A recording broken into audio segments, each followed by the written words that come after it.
Hare Rama, Hare Rama, Rama Rama, Hare Hare, Hare Krishna, Krishna Krishna, Hare Hare, Hare Rama, Hare Rama, Rama Rama, Hare Hare. Hare. Thank you so much, Mataji, for the beautiful chant. And we are indeed successful. We are broadcasting. Krishna blessed us then. He did, yeah. And for some reason, Vindhyavali Mataji's video did not come on the Facebook, but that's fine. Okay, so let's get started here with the prayers. Mangalacharan prayers.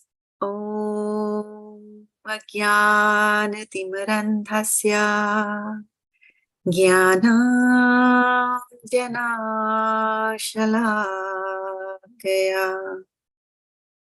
Chakshurun Militam Yena Tasmai Shri Gurave Namah.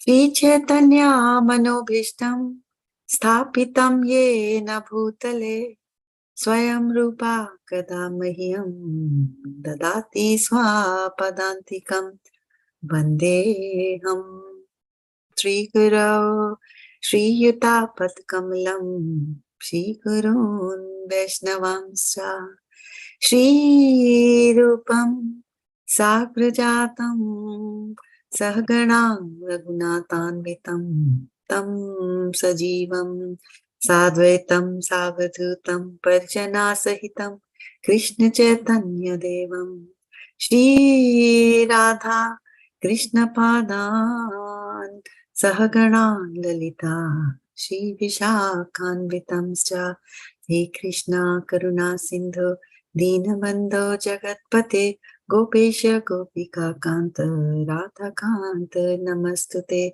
Tapta Kanchana Gaurangi Radhe Vrindavaneshwari Vrishabhanu Sute Devi Pranamami Hari Priya Vanchakalpatarubhyacha Vipa Sindhubhya Evacha Patitanam Pavanebhyo Vaishnavebhyo Namo Namaha Gaur Premanande Hari Hari Bol.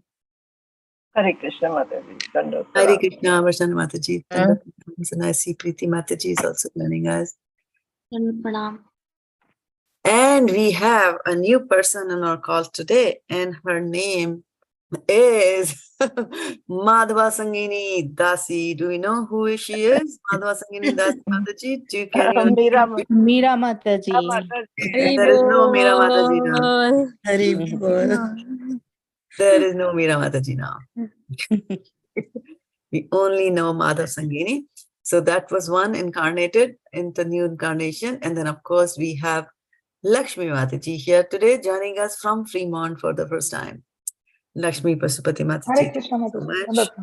She has been trained actually by those of you who know our Godbrother Rasayana Katha in India. She's getting trained by, a devotee that he knows very well and whom he calls mommy. So I've met Lakshmi Priya Mataji. She's a fantastic devotee. So, and she is an ardent, listener. She wants to listen to Krishna Katha and wants to fill her whole day with Krishna Katha. So that's our Lakshmi Mataji for you. And so let's get started. What were we doing when we stopped this Katha to take a break for Vyas Puja preparations? Dhyan Yoga. We were doing Dhyana Yoga, correct, for 500 points. And what verse did we do? Which chapter is it? The first one, 5.1. Sixth chapter. 6.1. 6.1, correct, by 500 points. Okay, so should we do a little recap of 6.1? Because we have been out of touch for a week, which sounds like a millennium if you stop Krishna Katha in between. But I'm sure we got a chance to listen to Guru Maharaj, which was much better than any Krishna Katha we could have in this section here. Okay, so let me see. Let me bring up verse number 6.2 and we'll take it from there. So 6.1 is what we did last time, and do a quick recap here. So bringing up, and please let me know whether you are able to see my screen. Here comes the screen for you. Sharing the screen in Bhagavad-gita 6.1. Can you see? Yes. Yes, Mataji. Okay. Shri Bhagavan Uvacha. So here it is saying Shri Bhagavan Uvacha. So most of the places elsewhere in Bhagavad-gita, you will say Arjuna Uvacha, and you will say Dhritarashtra Uvacha, Sanjay Uvacha, right? But when it comes to Krishna Bhagavan, he's not saying Krishna Uvacha, he's saying Shri Bhagavan Uvacha. What makes Krishna Bhagavan? Can somebody give me Shastric evidence? Because he has All the six all opulences. Okay, one at a time. Actually, we all said the same thing. He has the Okay. 6 opulences. Because he has 6 opulences? Okay, can you give me one? Beauty. He's all wealth, power, renunciation. all riches. One at a time. One person, one. So I asked Sukumal Radhimati to give me one. Beauty. Beauty, all right. Is Krishna beautiful? Does everybody agree with that? Yes. Okay, can you describe Krishna?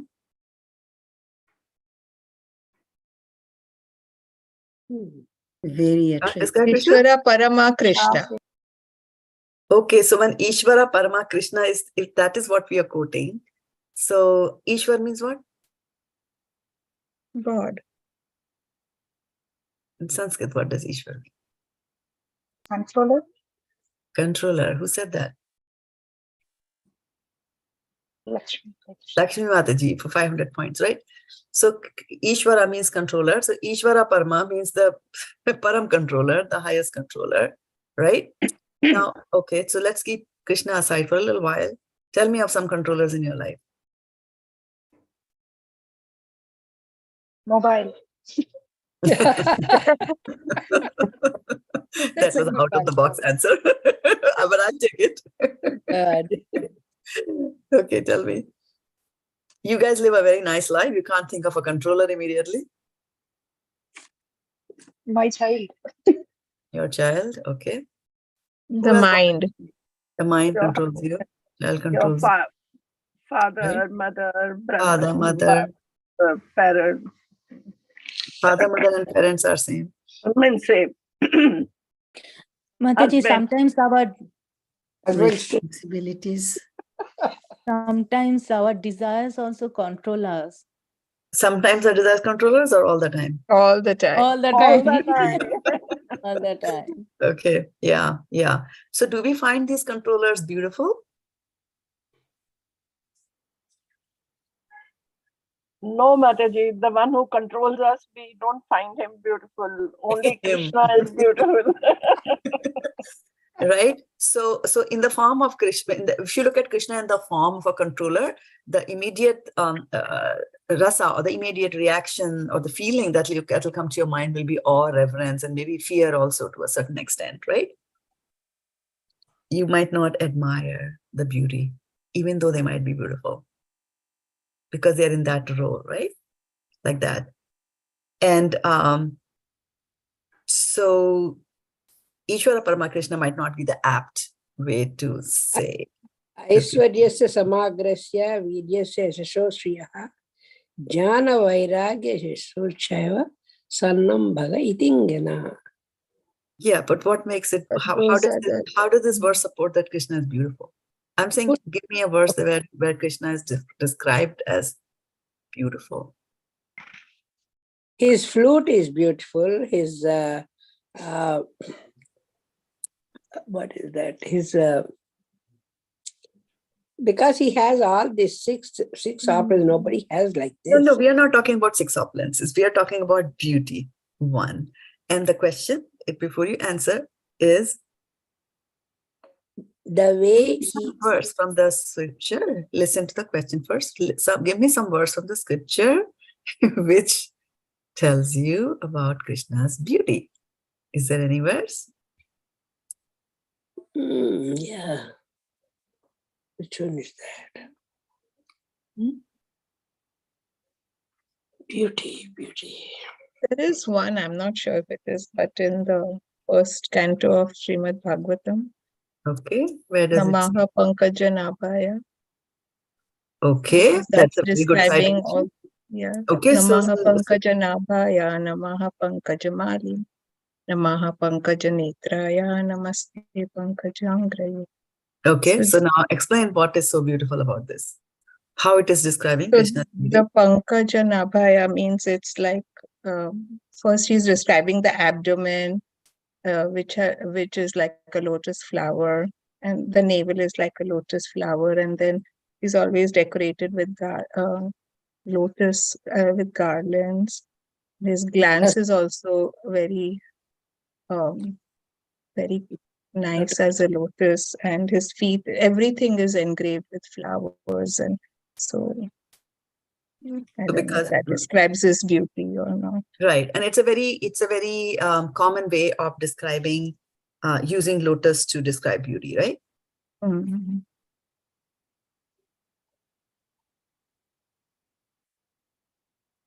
Okay, anything else? Anybody else remember? That was a good citation. Thank you.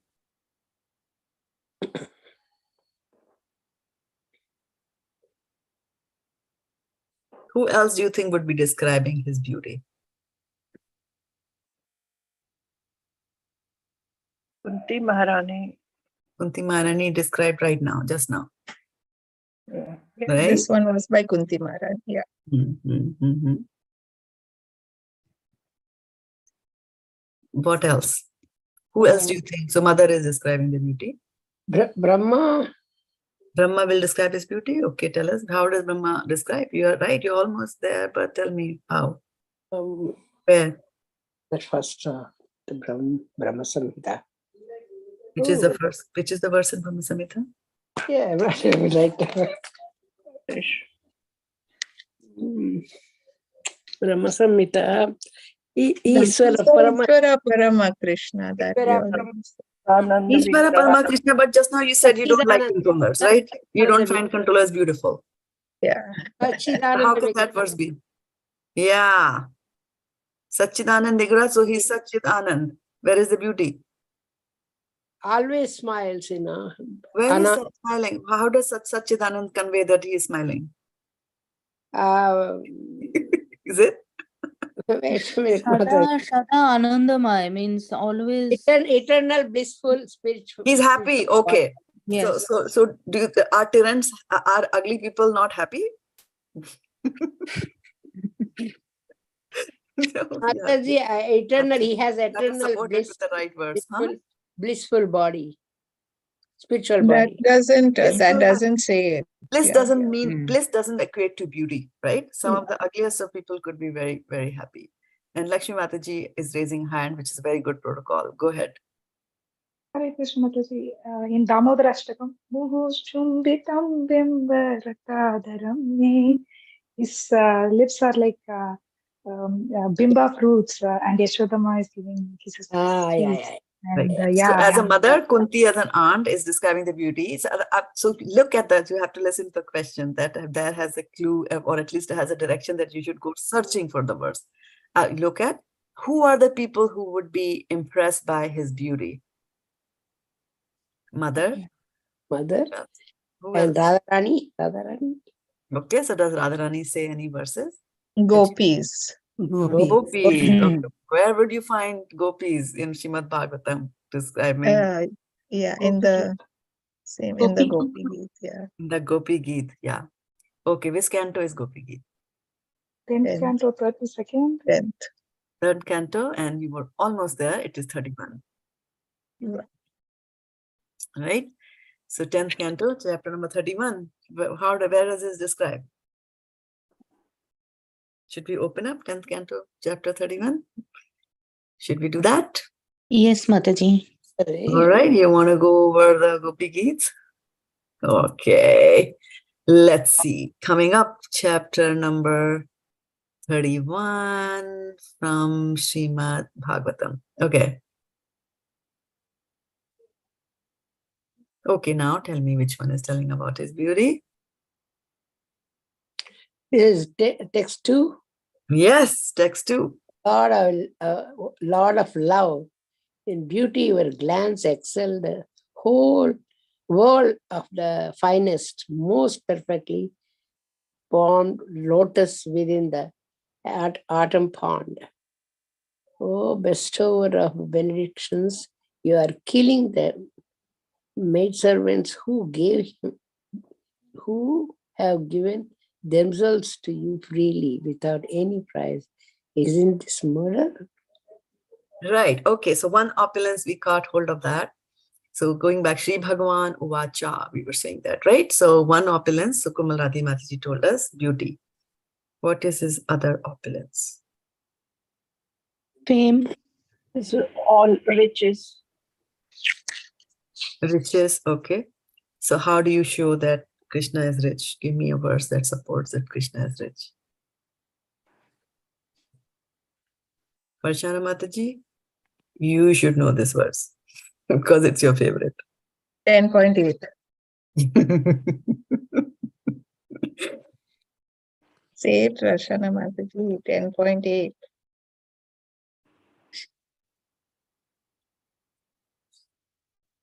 She's on mute. No. He's opening 10.8. Let her open Oh, it. she doesn't know it. Okay.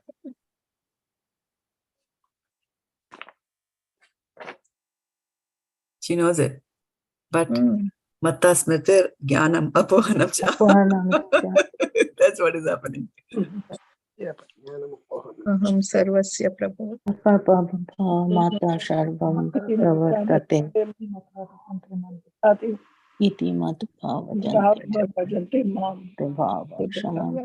Okay, everybody speaks, I can't hear. Only the person I asked to read should read. Give it to sarvasya prabho mata sarvam parvartate iti matva bhajante mam buddha bhava samanvitaha. Right, so how does it prove that Krishna is very rich? He says everything emanates from me. Right, so he has copyright and patent on everything. Right? So that's why Krishna becomes the most rich. Okay. Right? That way you should try to have this funny, interesting pastime that whenever you see a verse where things are describing, you should go and try to find other verses in the Shastra in support of these statements which are being made, right? You want to take that as a homework and cover for the rest of them? Rest of the opulences? Who wants to take that as a homework? I I will take it. anyone can do it. Anyone can do?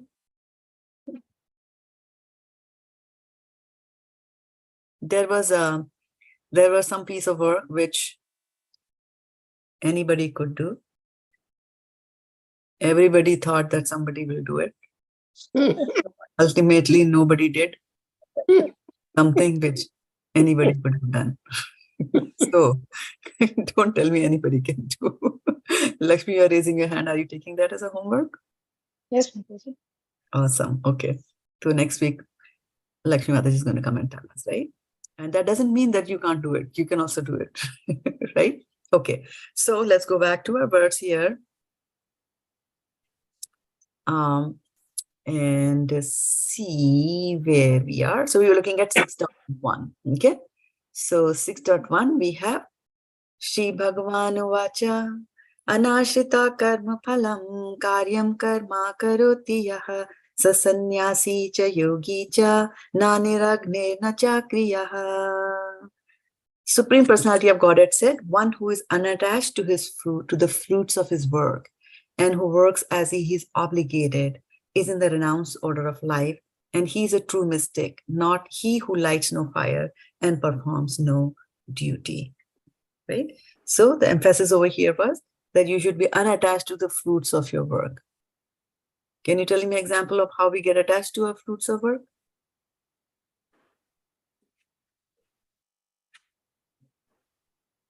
So this piece of work that Lakshmi Mataji took homework to do. It'll have some results, right? So how can you be not attached with the results? Because next week when she comes and says, we are all going to go glorify her, right? And then she should not be affected by our glorification. Yeah. But prior to that, when she's doing, She's expecting. That Krishna has given this opportunity by associating with devotees. Krishna has given us the brain, Krishna has given us the eyes, so, and then hand, and then all the Krishna's devotee, Prabhupada has given us all the material. Krishna has given us internet. So everything is given by Krishna. It's just an instrument. But still it's very difficult to not get attached. Like I will first think of result and then will do the work. Okay. So, right. yeah. And it is sadhana, but very good, very good. I mean, look at the style of thinking that Garima Mataji has. This is called Krishna consciousness, where for everything you are connecting with Krishna.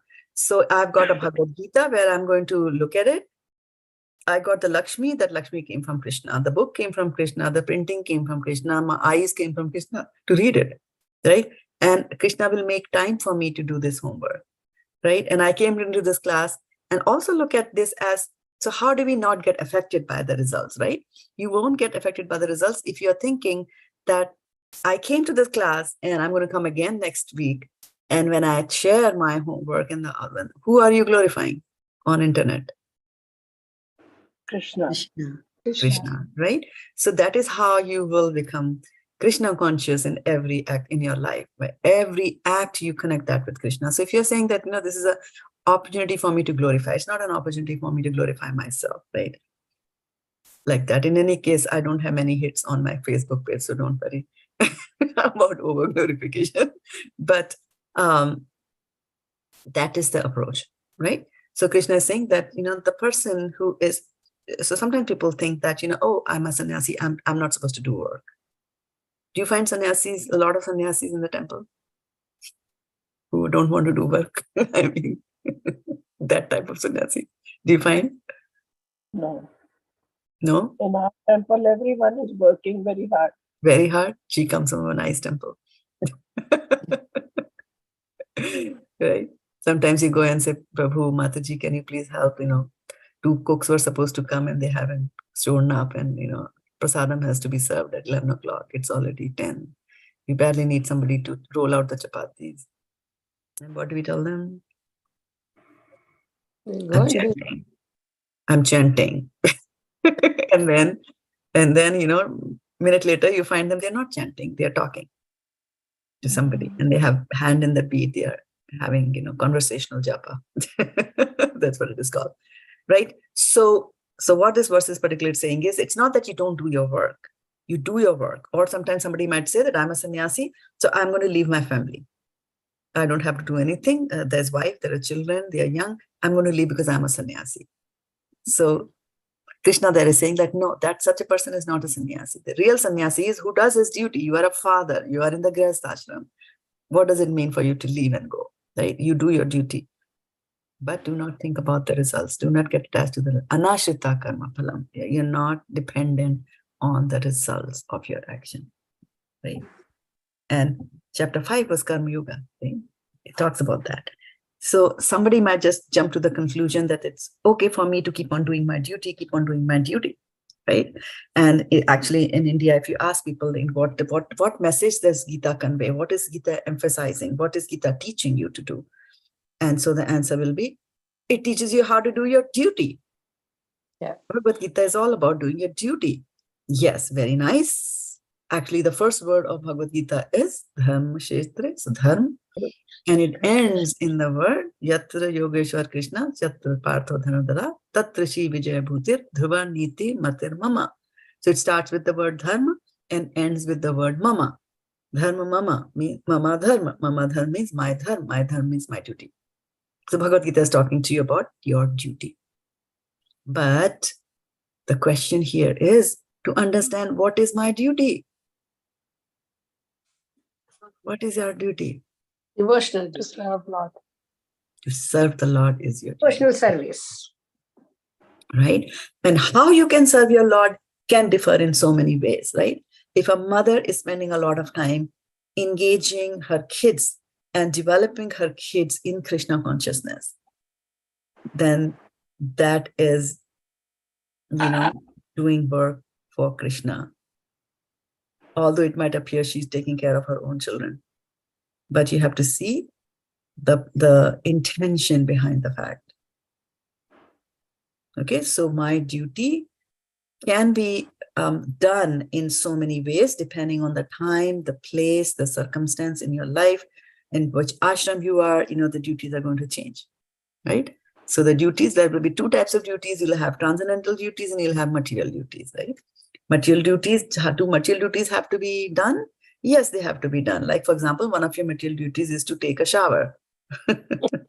Imagine if you don't take a shower, right? Nobody wants to sit next to you in the temple. So there are certain duties. You've got a body. There are certain duties that you have towards the body. You have to keep it healthy. You have to exercise. You have to eat the right food. You have to cook the food. Maybe you have to work for the food, like that, right? So those are some of the things that you have to do. So it's not that niragnir, I'm not going to do anything. I'm just going to sit there and expect people to come and feed me. Why? Because I'm a devotee of the Lord. I'm such a great devotee of the Lord, right?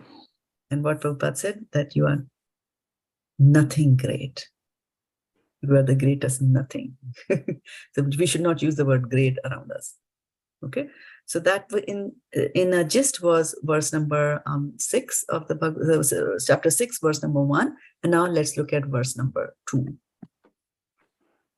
Okay, so verse number 2 is Yam sannyāsam iti prāhur yogam tam viddhi pāṇḍava nahi asannyasta-saṅkalpo yogī bhavati kaścana. Yam is what? Sannyāsam, renunciation. Iti, thus. Prāhuḥ, they say. Yogam, linking with the Supreme. Tam, that. Viddhi, you must know. Pāṇḍava, O son of Pāṇḍu. Na, never. He, certainly. Asannyasta, without giving up. Saṅkalpa, desire for self-satisfaction. Yogī, a mystic transcendentalist. Bhavati, becomes. Kaścana, anyone. Translation by Srila Prabhupada. What is called renunciation, you should know to be the same as yoga, or linking oneself with the Supreme, O son of Pāṇḍu, for one can never become a yogi unless he renounces the desire for sense gratification. Right? What is the name of chapter number 6 in Hindi? Dhyana yoga. Dhyana yoga, right? So talk about yoga. What was chapter number 5? Karma yoga. Karma yoga. Karma yoga. So the word yoga means to connect with the Lord, right? So here, so looking at some of the words over here, what is the meaning of asannyasta? Without giving up. Without giving up anything, right? And what is sannyasa? Renunciation. Renunciation. And what is saṅkalpa? Desire for self-satisfaction. So can you give me some examples of saṅkalpa?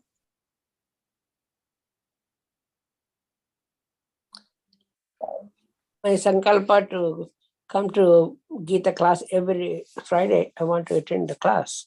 Okay, very good. Give me some material saṅkalpa. Taken a sankalp to read Bhagavad-gita and Srimad Bhagavatam every day, as Guru Maharaj has. Okay. Give me some material saṅkalpas. To travel around the world. All right.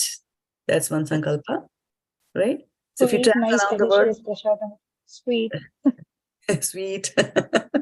Correct, right? So desire for, but here they're saying what is called renunciation, you should be know to be the same as yoga.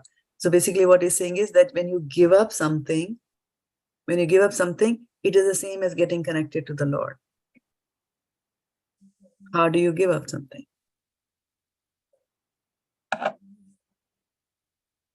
What can you give up? We gave up already onions, garlic. That's all right. I already gave up. Krishna, don't ask me to give up more. I already gave up. Desires to enjoy. giving up something that you liked a lot. So But how do we give it up? to learn to give it, to stay without it. Yeah, how do we learn to stay without it? That's the difficult part, right? Controlling the senses, Mataji. How do you control? Everyday practice, Mataji. You have to practice to stay, means to live with that desire, without that desire. Without that fulfilling that desire, right? Yes. Otherwise, the desires and the senses are very strong. Kamadinam katina katita palita durnideshas, right? It says that they are very, very strict masters and they're merciless masters and they make you work. How much? 24/7. Okay? So they make you work like that. So what we have to do is instead of that, when you are renouncing, what can you renounce? Guru Maharaj gives such a famous example. Like if you go inside a bank and you say, I renounce the $1 million, everybody will laugh at you. Right? Because nothing belongs to you. He said, Ishvara Parma Krishna, you said, right? And then Vachana said, Aham Sarvasya Prabhavo. So you already quoted verses today, which are saying that God owns everything. So what is it that you can renounce? You cannot renounce anything that you cannot own. So what do we own?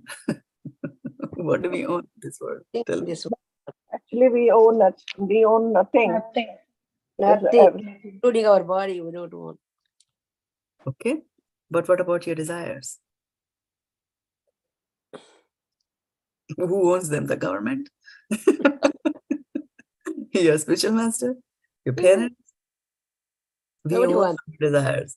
And that is something that you can renounce. Okay? But then how to give up renounce? Vishya vinivartante nirharasya dehina rasavarjam rasopyasya param drishtva nivartate. Right? Try to give up. I'm telling you to try to give up your desire. Don't do this, don't do that. How will you not do that? You have been doing it every day for so many millions of years, right? The only way you can give it up is that when you find a higher taste. Right? So I'm having breakfast every day in the morning. On the dot at 8 o'clock, I must have breakfast. But then somebody comes and tells you, hey, you know what? Vaisheshika Prabhu is teaching the class tomorrow. It's Saturday, it's 8 o'clock. And then you're like, okay, fine, I'll skip breakfast. I'll go. Why? Because you found something higher. Okay. So renunciation, the true renunciation is how to renounce your desires, how to renounce the fact that I'm focused on the results of my activities, and how to make sure that the senses don't go here and there, right? How do you control them? How do you control your mind, which is full of dirty things, right? So, like I said, Arjuna will tell him later in chapter number 6, he will say, Chanchalam hi mana Krishna pramati balvadirham tasyaham nigraham manne vayur iva sudushkatam. So he says that it is very difficult to control the mind. It's chanchal, is here, there, everywhere. How do I control it?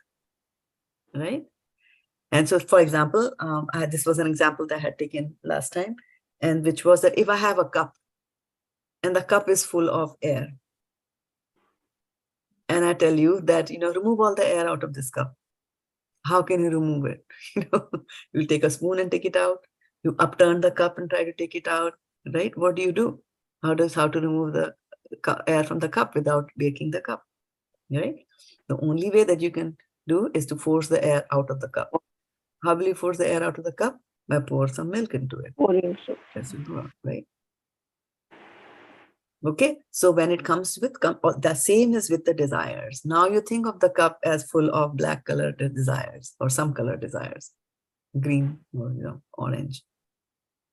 But desire for Krishna are white color desires, right? Or blue color desires. And then you just keep pouring and pouring and pouring into that cup. And what's going to happen? It'll start to overflow. All the color that was before will go away, and then a new thing will come. Okay? And that's what it happens. Like Vindhyavali Mataji said, already gave up onion and garlic. Right? So how did I already give up onion and garlic? She didn't declare one day that I'm giving up onion and garlic from today now, like that. Maybe she did. But for most of us, it doesn't happen that way, right? The most of us, how did it happen? One fine day we are saying, I don't even know how it happened. Right? Because slowly, imperceptible to you, what is happening is that you are engaging in Krishna Katha, you are in the association of devotees, right? You're reading Krishna Katha, you're listening to Krishna Katha, you are chanting, So slowly, slowly what happens is all these desires for your self-enjoyment are going to be pushed out of your system, and they'll be replaced by better desire. Okay, so as long as you are utilizing things in this material world for the service of Krishna, actually, one of the verses says that, prapanchakateya buddhya hari sambandhu vastina. It says that mumukshubhi parityago vairagyam phalgu kathyate. So what it means is that you prapanchakateya, prapanch means five elements, earth, water, fire, air. So anything made out of these material objects, if a person gives them up and says that I'm giving all these things up, these are material, I have nothing to do with them, I will never touch, I'll never go into the kitchen, I will never purchase fruits, I will never do this and that. He said that kind of a thing is actually Phalgu Vairagya. It's a useless renunciation. Because whatever material things that you have, you should actually utilize them in the service of the Lord. Right? Utilize them. So a person who is doing service for the Lord can have as many desires, which might soak on the periphery or from the top might appear to be desires which are material in nature, or might superficially appear to be, material desires.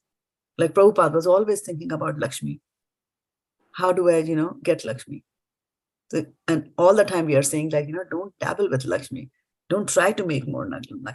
But if you're trying to make more Lakshmi so that you can establish, you donate it and you can establish a temple for the Lord, that's good use of Lakshmi, right? So when we are talking about, renouncing and these kind of things, it is not easy, and it's not a, just a straightforward that from tomorrow I'm not going to touch anything, right? I won't even touch a rupee note. I'll throw away money if somebody gives it to me. No, somebody gives you money, take it, use it in the service of Krishna.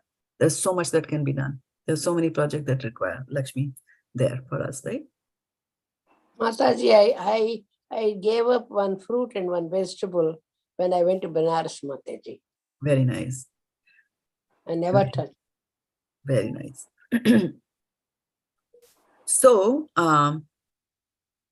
let's go back again to our verse and go a little deeper and see what Prabhupada is telling us in the purport. Srila Prabhupada ki jai. Purport. Real sannyas yoga or bhakti means that one should know his constitutional position as a living entity, okay, and act accordingly. So what is your constitutional position? You are a servant. You are servants of the Lord, correct. The living entity has no separate independent entity. He is the marginal energy of the Supreme. When he is entrapped by the material energy, his condition, and when he is in Krishna conscious, when he is Krishna conscious or aware of his spiritual energy, then he is in his real and natural state of life. Therefore, when one is in complete knowledge, one seizes all material sense gratification or renounces all kinds of sense gratificatory activities. This is practiced by the yogis who restrain the senses from material attachment. But a person in Krishna consciousness has no opportunity to engage his senses in anything which is not for the purpose of Krishna. Therefore, a Krishna conscious person is simultaneously a sannyasi and a yogi. The purpose of knowledge and of restraining the senses as described in the Jnana and Yoga processes is automatically served in Krishna consciousness. If one is unable to give up the activities of his selfish nature, then Jnana and Yoga are of no avail. The real aim is for the living entity to give up all selfish satisfaction and to be prepared to satisfy the Supreme. A Krishna conscious person has no desire for any kind of self-enjoyment. He is always engaged for the enjoyment of the Supreme. One who has no information of the Supreme must therefore be engaged in self-satisfaction, because no one can stand on the platform of inactivity. All purposes are perfectly served by the practice of Krishna consciousness. How do you like that statement? All purposes are served by the practice of Krishna consciousness. One and all. Right? You just do this and everything is yours. Right? Now, here in this purport, Srila Prabhupada was talking about that sometimes you might want to, there are selfish, one person has got selfish nature, right? And sometimes you want to give up things not because of Krishna, not that you want to give it to Krishna, but there is some selfish desire inside. Can you tell me an incident from Bhagavad-gita where you see that happening? Where a person is willing to give up things because of selfish desire.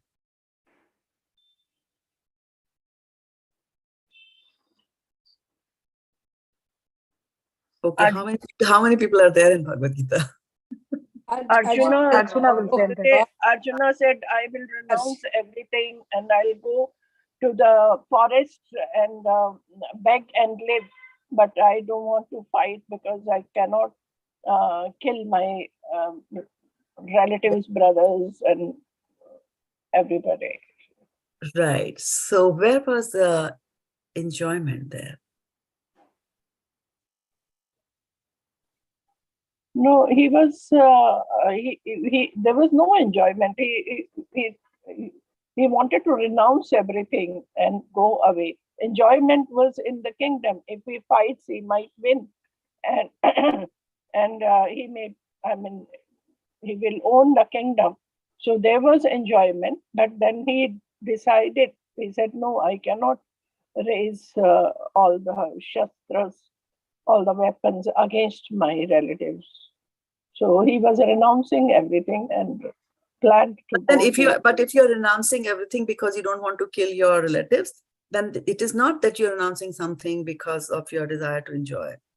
You are renouncing it on the grounds of compassion or righteousness, that you should not kill your uncle and aunt. Right? But I was asking, where is it that he's talking about enjoying things? And because of that, he wants to give up everything. Hare Krishna, Where is the I enjoyment? don't correctly remember the words, but he would say that I would miss their association. So the association with his relatives will give him the pleasure. And if he kill Bhishma or other elders, his association will not continue. And that's why Bhagwan will tell, even if association will go, I agree, but by that you will get the liberation. And you are talking all those from the bodily platform, and you are talking for your selfishness, not that they will disappear. It is your association that will be missing. Right, because, correct. And the verse is Kinno bhogena rajena, king bhoger yo vitena va, tesham arte kaścana no. Right? So he's saying that how will I enjoy this kingdom without my relatives around me? So he's not saying that I'm going to give up this Raj, let them take it. I don't want to fight the war. Let the Pandavas there, because it's not that he's saying Pandavas will be killed in the war. All that he's saying is that in the war, the Pandavas will be killed. And then how will I enjoy the spoils of the war? Because they are not there to enjoy. The association is not there, right? So that was Arjuna's selfish thing. And of course, it's not Arjuna's thing, that he's acting. He's playing a role there. He's not like that. He's a devotee of the Lord, but then he's speaking such words so that for mortals like us who do that, right? So sometimes people will give up things because of that, right? And then one of the things that you also said that, there's senses and there's sense gratification, how to control the senses. So there's a very interesting incident from Srimad Bhagavatam. And this is spoken actually by the Lord in the small form. What is the Lord in the small form called? Vamandeva, correct, for 500 points. Okay. So let me see. It's in the 8th canto of Srimad Bhagavatam. Let me bring it up. With the base, 8th canto, and the pastimes of Vamandeva are in chapter 19 of canto 8. Actually, even before that, but then, so let me just read that from this. Okay, so here we are, sharing the screen here with you. Chapter 19. Okay, Lord Vamandev begs charity from Bali Maharaj. Okay, so I'll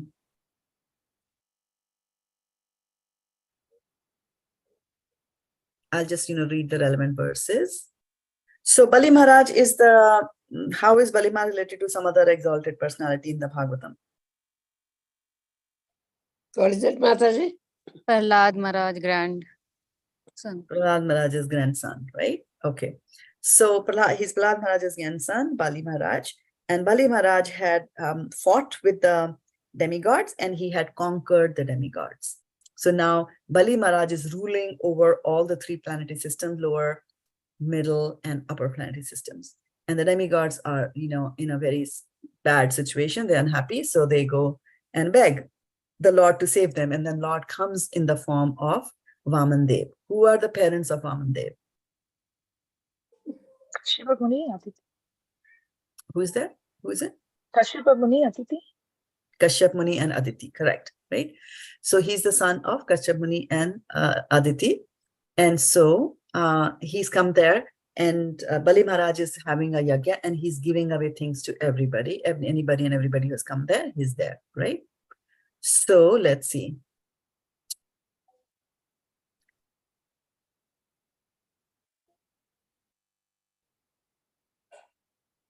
Okay, so here I'll read from 616.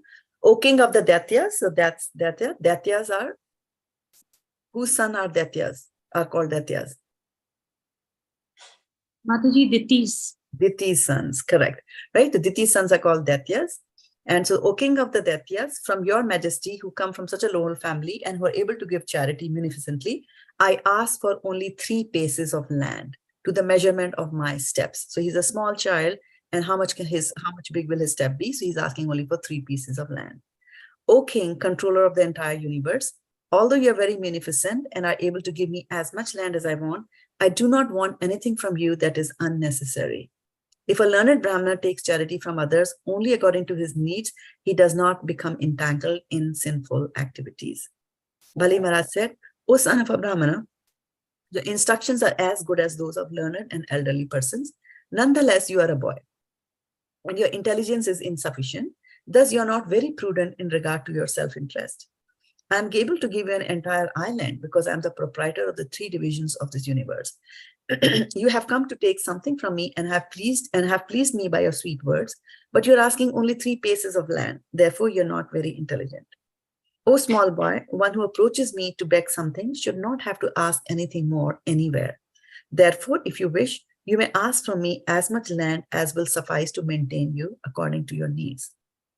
The personality of Godhead, which is Vamandev, my dear king, said, O my dear king, even the entirety of whatever there may be within the 3 worlds to satisfy one's senses cannot satisfy a person whose senses are uncontrolled. So look at the Krishna Katha that is happening over here, right?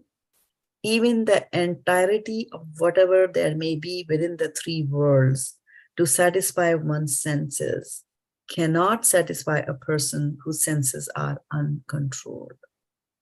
If I were not satisfied with 3 pieces of land, then surely I would not be satisfied even with possessing one of the 7 islands, consisting of the 9 varshas. Even if I possessed one island, I would hope to get others. We have heard through powerful kings. We have heard that although powerful kings like Maharaj Prithu and Maharaj Gaya achieved proprietorship over the 7 dvipas, they could not achieve satisfaction or find the end of their ambitions.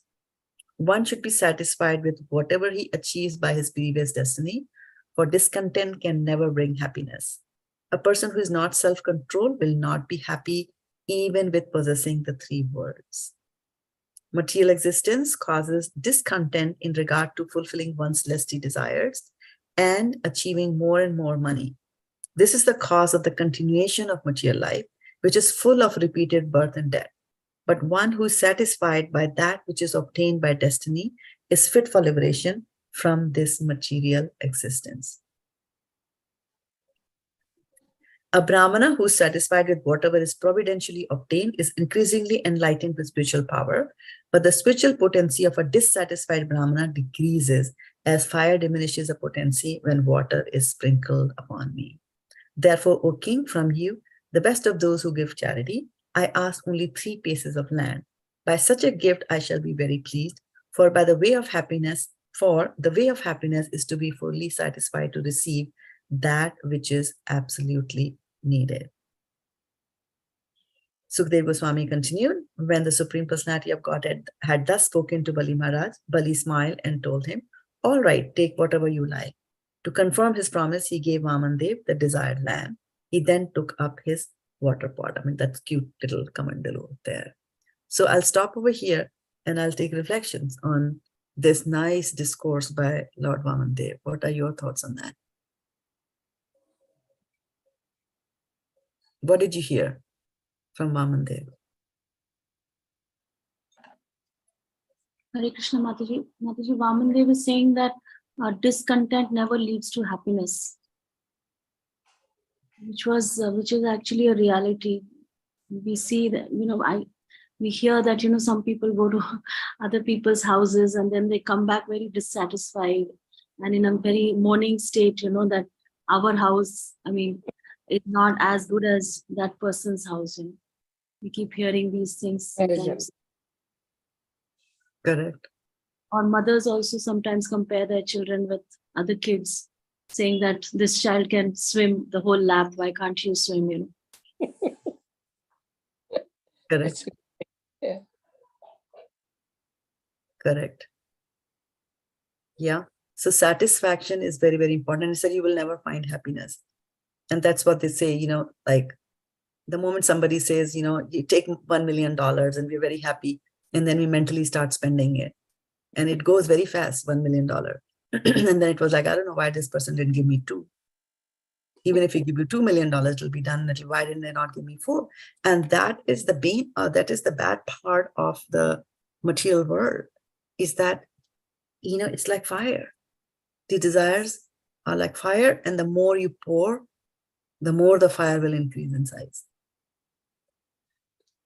Right? If you pour ghee to satisfy the fire, then the fire will only ask for more and more and more. And this is what it is in the spiritual life, that nothing will please you. Whereas in Krishna consciousness, what happens is, the moment we start Krishna consciousness, we might not be the best of the devotees. We might not be the most exalted devotees. We might not know, understand what is Bhagavad-gita, what is Bhagavatam, and not do that, but still we are happy. Right? Because we are dealing there with something which is transcendental in nature. Right? So the moment you connect something with the Lord, something very magical is going to happen. And connection with the Lord is yoga. And he's saying that, how can you do the yoga, right? But today's verse, if we go back to today's verse again, which is 6.2, right? In this verse, he's saying that what is called renunciation, you should know it to be the same as yoga. So if you look at it on the face, on the superficial way, what is called renunciation, you should know it to be the same as the yoga, right? And the interesting thing is that, here we are saying what is called renunciation is the same as yoga. So on the surface of it, it might look that, okay, if I give up, one sabji, or, then that is renunciation, right? Then how is it yoga? I can give up, I can be forced to give up certain eatables because of my medical condition, right? You don't eat, you don't do that, so I gave up, right? But that is not yoga. Although you renounce something, but that is not yoga. But here he's saying that whatever is renunciation, you consider that to be yoga, but then we have to go inside and understand what is renunciation actually. What renunciation is he actually talking about in this particular verse, right?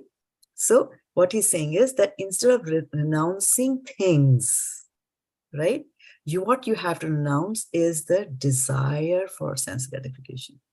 The desire should go away. Don't renounce things like that, right? Pāṇḍu vairagya, just renouncing things is Pāṇḍu vairagya. What you renounce is the desire that I'm going to enjoy it. When the desire for enjoyment goes away, right? So whenever you are desiring something for your own enjoyment, that is a material desire.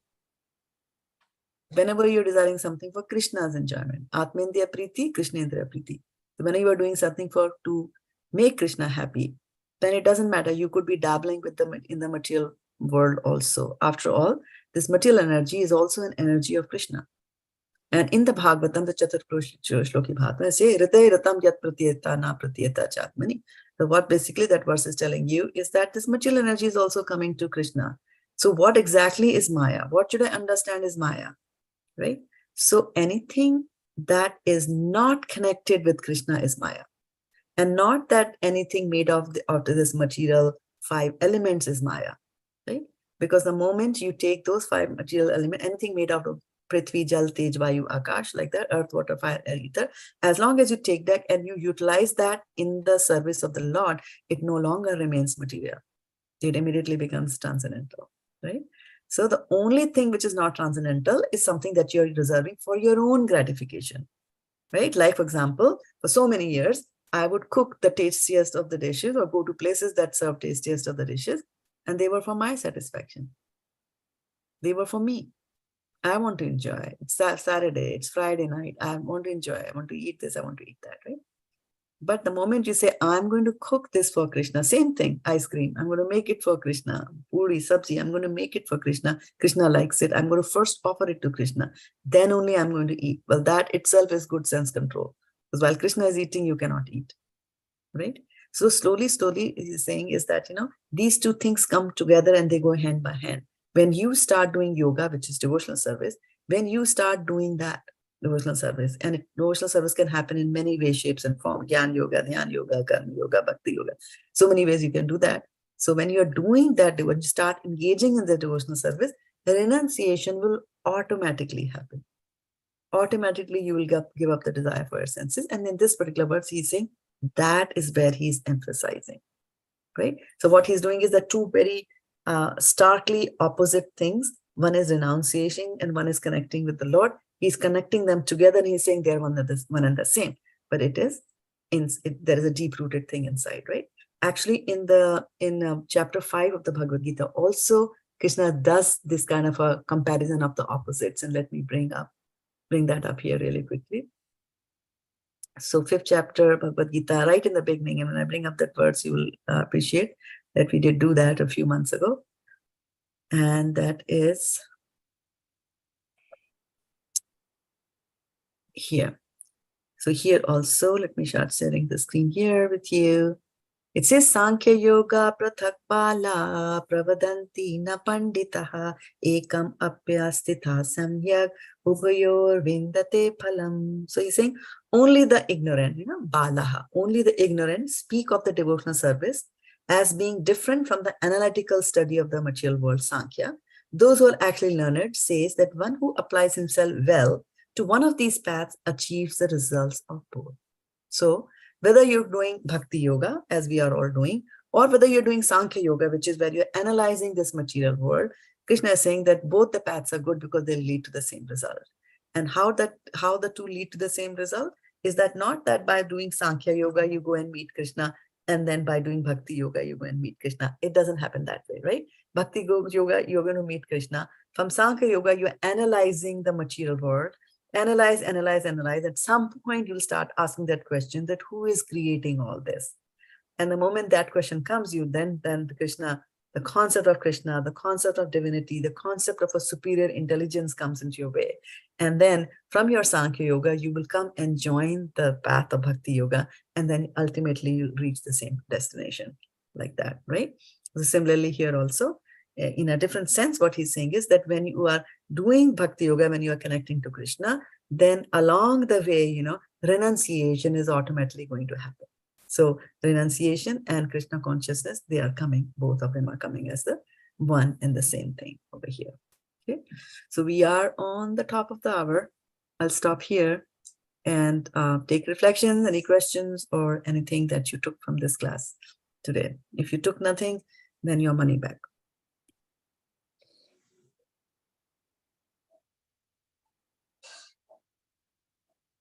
Hare Krishna, Mataji. Hare Krishna. So I really liked, even though it is hard for me to the sense gratification, to replace the desires for our own self, but replacing it with higher taste. And it's a slow process for me, but I really like to hear that, yeah. That there is a possibility of leaving that, right? Yeah. And although it's a slow process, it's not necessarily a straight line, right? I mean, you're going very, very slow towards that, giving up all this. You go slow and then it goes exponentially high, like that. The curve goes like that, and then you reach higher standards. Oh, wow. Yeah. So there's always hope, and then always prayer is there, and I strongly believe in the power of prayers, right? That you can pray to Krishna to help you. Who else, right? Pray to the Vaishnavas. They are Kalpatarus. They can help you. Good. Thank you for that reflection. Anything else? Anybody has? Hare Krishna, Mataji. Wonderful session, Mataji. First session I'm attending. And you said your money back. No, this is like we can't pay you. It's priceless. That's what I learned. And your references, ultimate, Mataji, like 5.4 and Vamanadev, like Bhagwan has demonstrated everywhere. And he said the same. But we couldn't relate what he said, how he said, and we think that, oh, this is conflicting with what he said. Then how can I understand? Like that only our mind is going. But he meant the same thing every time that I can understand, Mataji. Thank you so much. And I have one doubt. But that is due to my inattention. Phalgu Vairagya, you said no, Mataji. For that, you said one example, but I couldn't remember that. Could you please tell me, Mataji? I will post that on a, okay, you are not part of a group. We have a San Mateo where I live, San Mateo Bhakti Vish group. I will add you to that, right?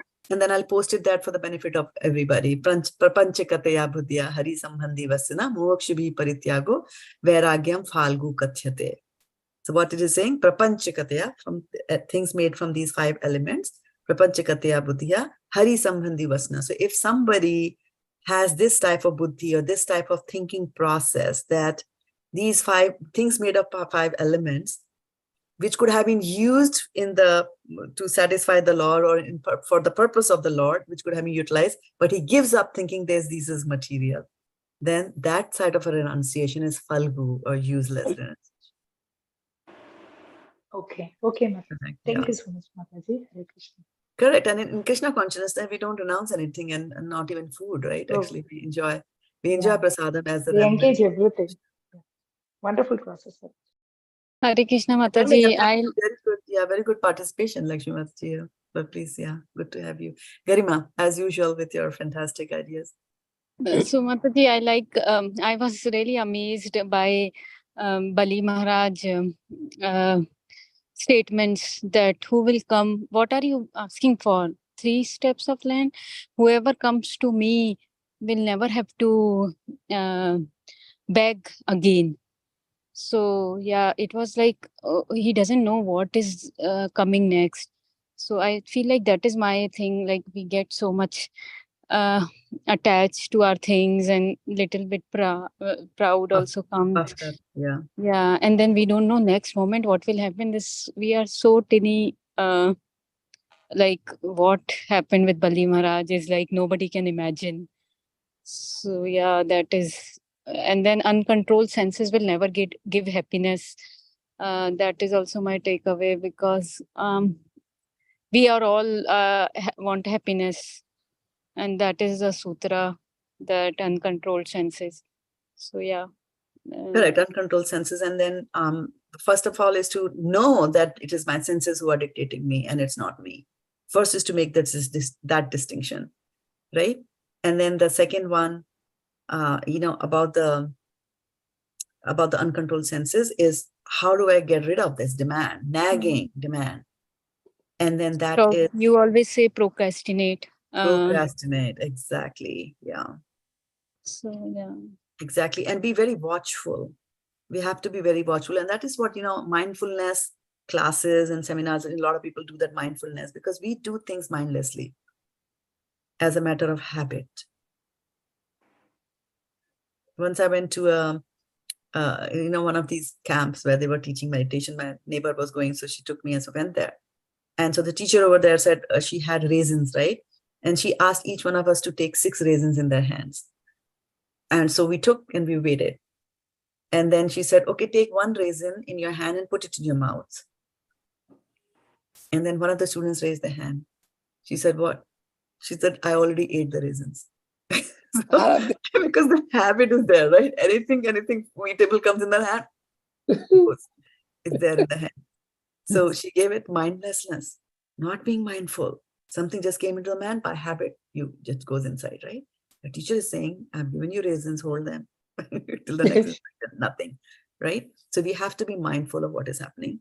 The second thing is also be very mindful of, even when you are gratifying your senses, right? So she gave us 6 raisins, and then she said, take 1 raisin and put it in your mouth, and then move it around your mouth, feel its texture, press it slowly, let the juice come out, right? And then she said, okay, share whatever your things were, right? And two very interesting things came to my mind, which are so not connected to each other.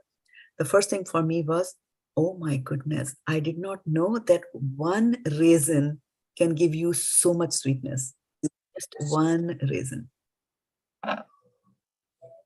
Right? One. And then she said, pop all the 6 into your mouth. And it was like, oh, no, this is too sweet. How can I ever eat? And I was one of those who would eat raisins by the handful. I sometimes still do like that. So we have to be mindful of what we are doing, the senses, they're touching the sense object, right? Well, the second thing that came, and this is like 25 years ago story or 20 years ago story, was that as I was moving the raisin inside my mouth, the raisin is grape that has been shriveled, right?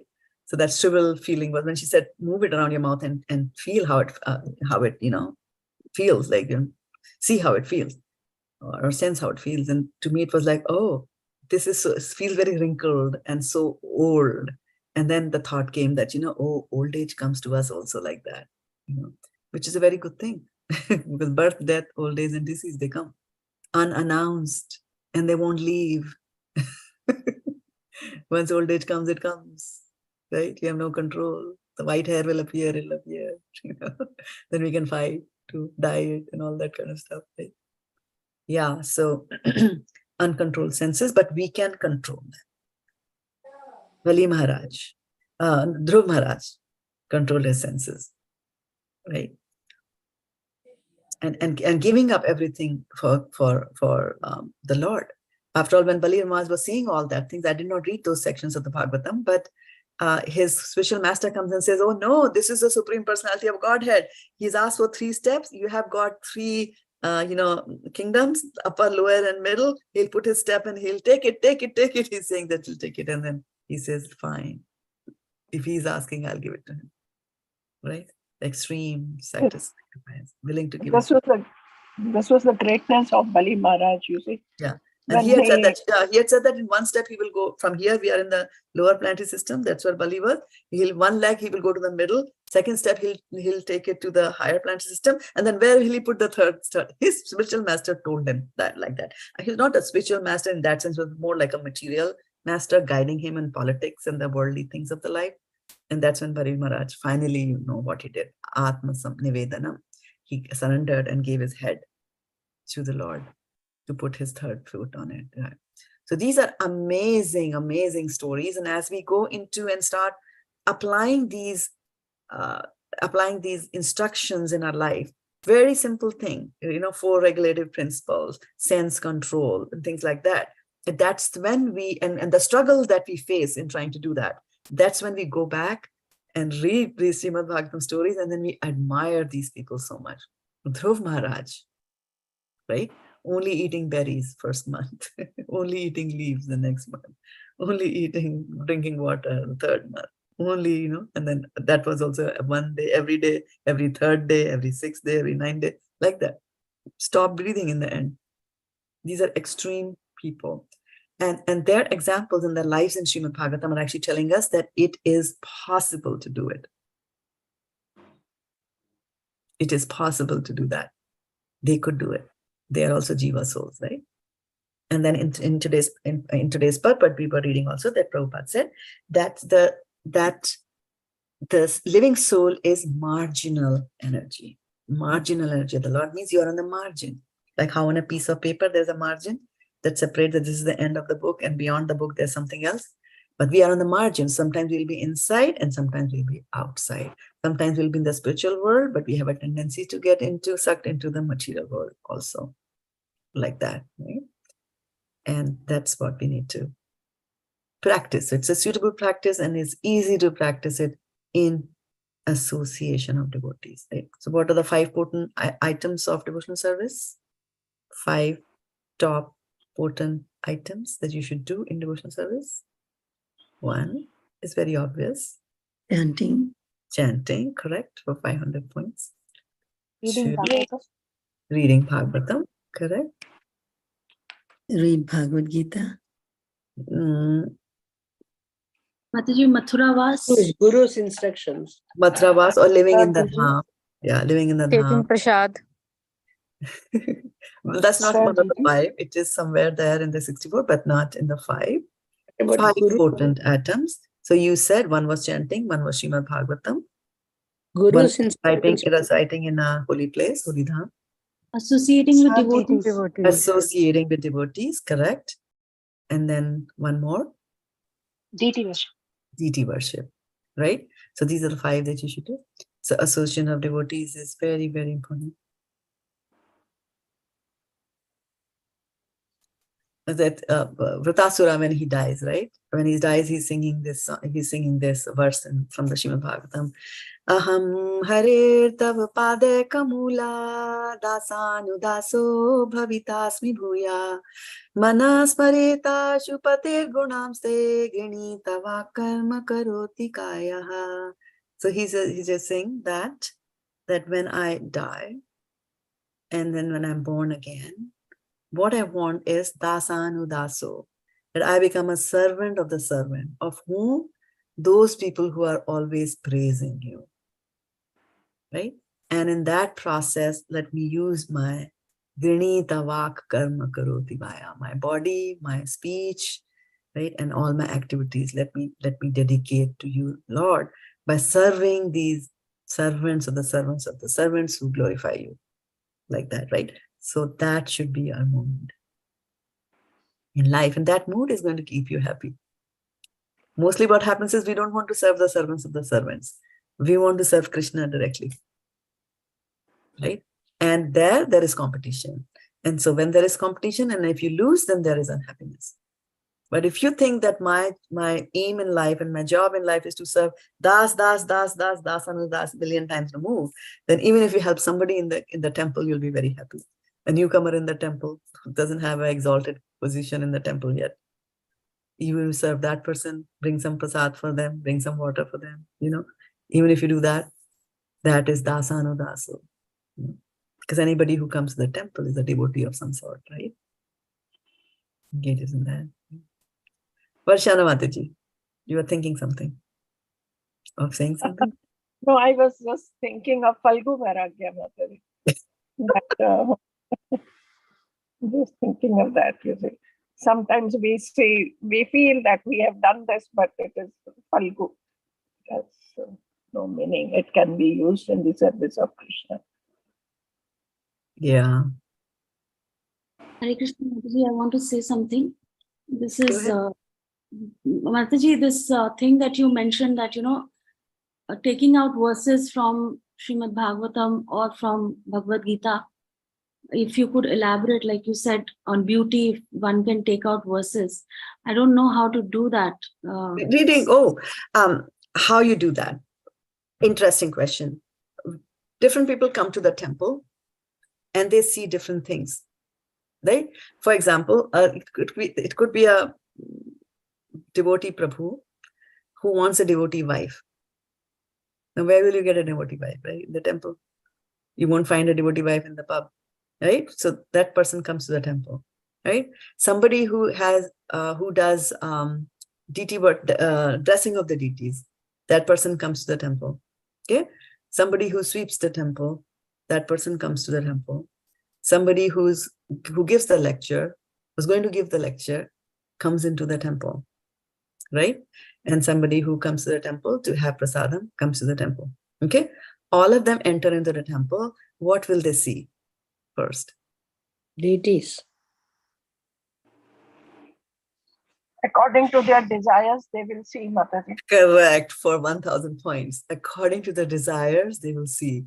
So the one who dresses the deities will see, okay, let me see, okay, so there's a turban today, okay, no, Mukhet is not there, okay, maybe, oh, like, what a nice way they have done the garland and how they have attached the garland, Krishna's garland to Radharani's garland, and okay, oh, Radharani's, her gajra is very nice, and okay, that she's holding a purse in her hand today, oh, usually she holds a frog. That's how they will see, right? Similarly, a Prabhu looking for a wife will see other Prabhuvis there, right? Because your senses will follow your desires. Okay, so if you have a desire that I'm looking for verses that describe Krishna, then when you are reading the scriptures, you will find them. Just as, when people come to the temple, anybody who cleans the temple will start looking for, oh, there's a piece of paper there, let me pick it up. Or one who gives a lecture might say, oh, what happened to the microphone? Or, oh, nobody's in the temple. I have to teach the 4 walls. It happens to me all the time.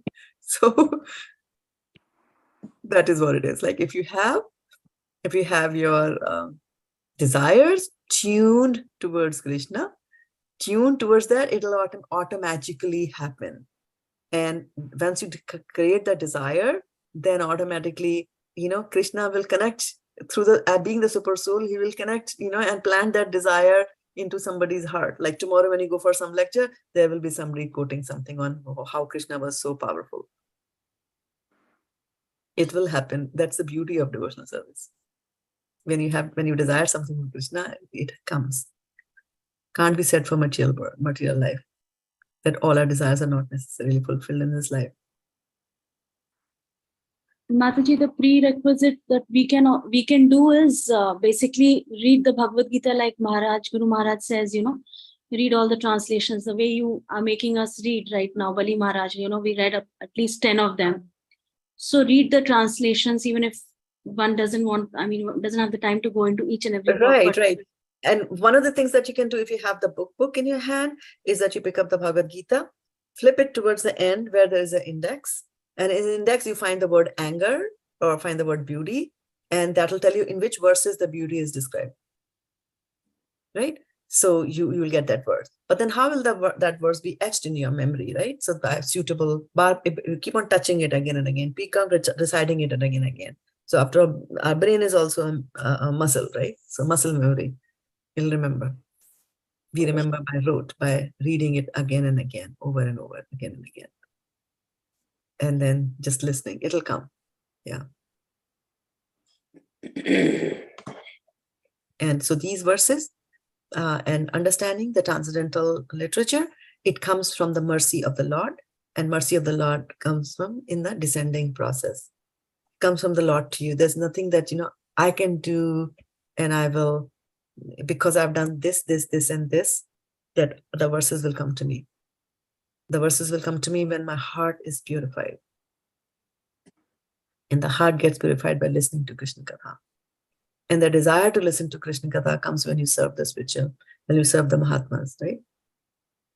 So this is coming from the Srimad Bhagavatam, 1st canto, 2nd chapter. I'm reciting these verses in the reverse direction, right? That's what Guru Maharaj is telling these days, that you should be reciting them in the reverse order, right?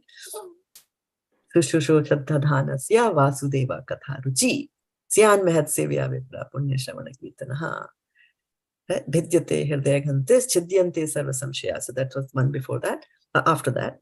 So Vidyate Hridaya-ghantis Chidyante Sarva Samshaya Chiyante, right? So what happened? All the misgivings which are there in your heart, the doubts which are there in your heart will go away. By what? Shunvatam Swa Katha Krishna, if you listen to Krishna Katha. And how will you get the desire? Sushusho Shraddha-dhanasya Vasudeva Katharachi Syan Mehat Sevya Vipra. When you Syan means the Mahatmas. So when you do the seva for these people. And can you give me an example of somebody who did seva for the Mahatmas and then he got into devotional service from the Narad Narad. Correct. Narad Muni. Right? So Narad Muni is a classic example of, So that way, when you're reading the verses, you keep on connecting with. So this is 2nd chapter, and then in the 5th, 6th chapter of the Bhagavatam, Narad Muni is telling his own story. Then you go back and say, "Oh yeah, I read that in the 2nd chapter." So back and forth. That's why this Bhagavatam Granth is like is like an ocean, and the deeper and deeper and deeper you go into the ocean, you find better and better and better pearls, right?